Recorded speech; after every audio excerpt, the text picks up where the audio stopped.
Right, so I've now got my hole marked out for the servo. So what I'm going to do is firstly cut around it with a scalpel and then use the router. So lining up your scalpel with the thickness of the servo and then write a line on it. I like to draw a line on it.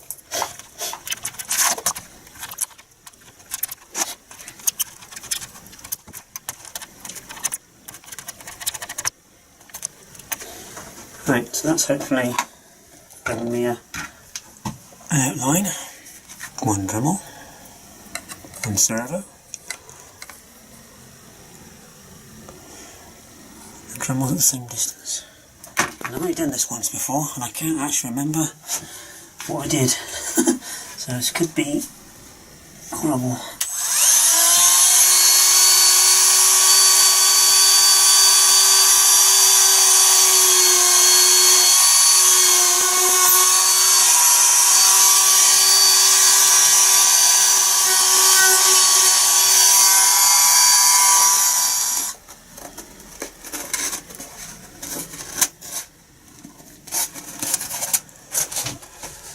Quite close.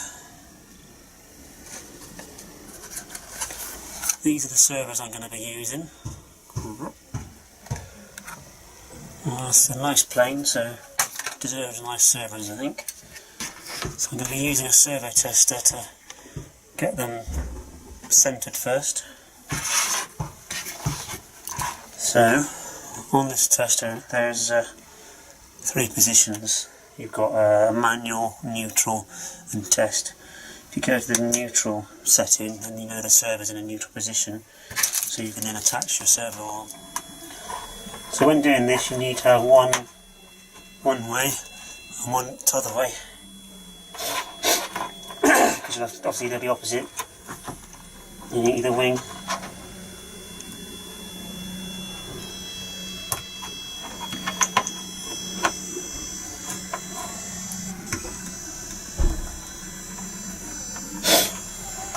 So when they sit in the wings, they want to be one way, one the other.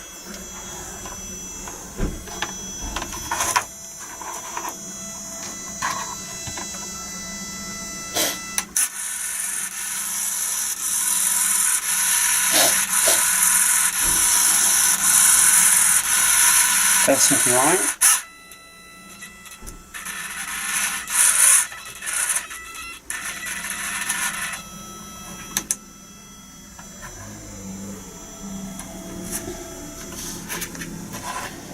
Right, so those can be screwed on, and then I'm just going to hot glue them into the hole. Okay, servos are installed, and make sure you line up the hole in the fuse with you when you cut your servo lines in, cable in, otherwise you end up with a wonky one like I did. Oops. So there's plenty of instructions on doing laminate on the into web viewed balls already, so I've even got, I think, one where on my channel on the FlyingWings, so I'll try and keep this video down to a sensible level. I'm going to do a jump cut, I think, to when I've finished the laminating. And that way I'm not feeling pressure to kind of talk over while I do the laminate. So hopefully we'll jump here and we'll see the wings completed laminating. Okay, so both wings are now laminated, so nice and tough.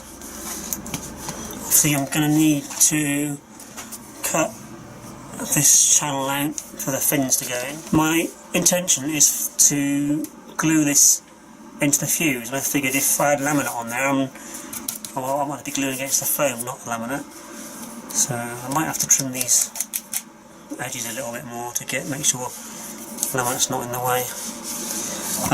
So next job, you've got these 2 pieces of balsa, which is your elevons.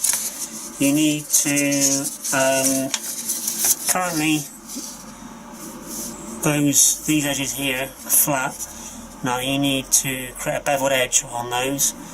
So I'm going to sand those, and I'm then going to laminate them. It's not in the instructions to do this, it just says about using tape, but I've laminated them in the past and they just feel really tough then. Other ones are going to go on like that, so you need to have a bevel on that angle, but on the other one, the opposite angle, if that makes any sense. Right. Other ones are now laminated. You can see, I don't know if you can see or not, that's a beveled edge. Ugh. So I want the beveled edge on the bottom for the joining to the wing. 3mm from the tip apparently. Now I'm going to use this to put my elevons onto the wing. Which is 50mm blender tape. I think it's 50mm. I don't personally advise using crossweave tape, which is I think one of the options that is in the instructions. The crossweave tape is, what was it? So UV light from sunlight will break the glue down over time, so it just kind of eventually the tape goes really brittle, starts to fall apart.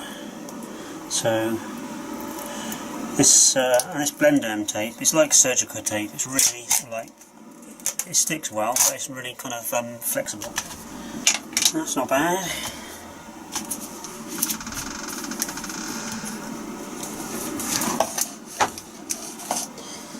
And also, I'm not sure what the instructions say, but for the end side of the hinge, I will give that a bit of a fold to make sure it's flexible, and fold that over, and then just put your tape over that, kind of over the join. Okay, that's the bottom side done.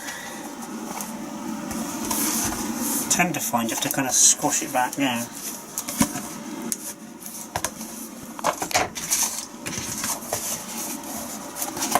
Okay, there you go. Nice flexible hinge that won't kind of get destroyed in the sunlight.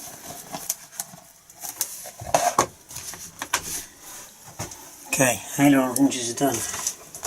Okay, so I'm on to doing the servo control rods, clevises and such.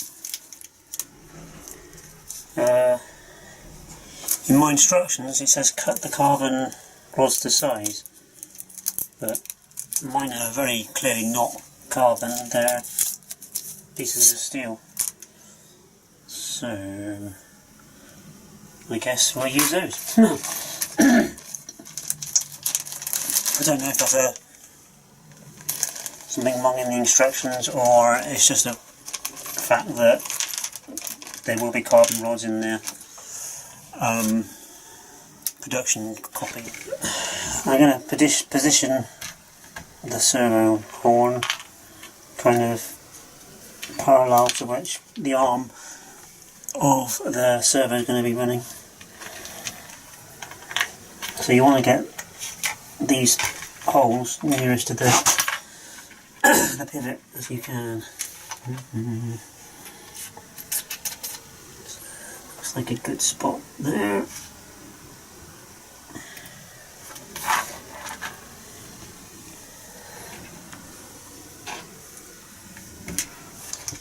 Okay, so I've got the control horn on the bolster now.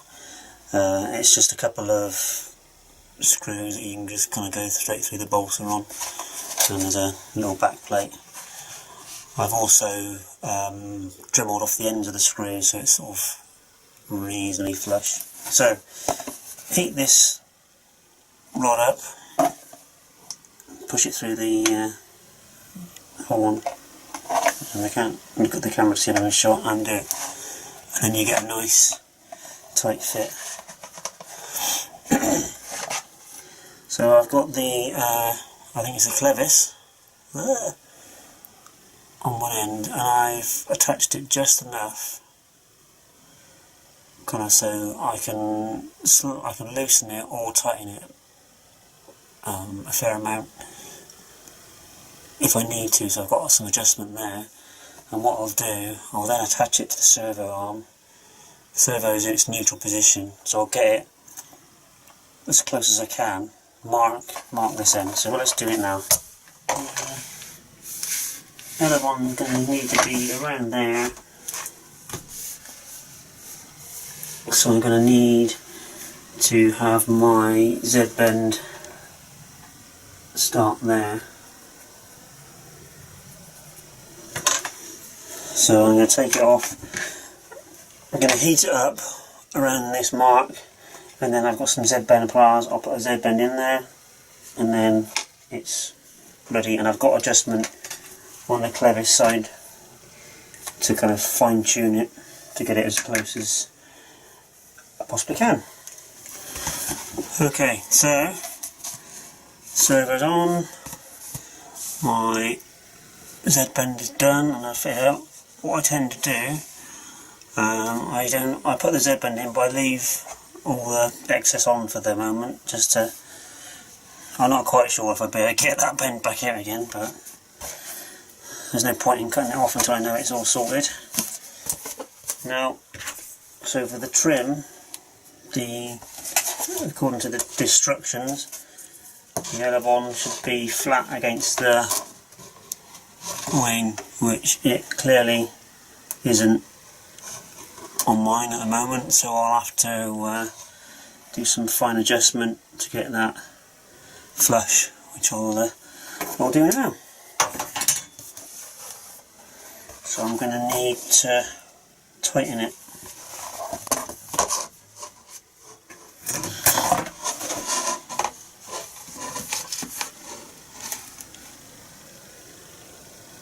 Close enough, I reckon.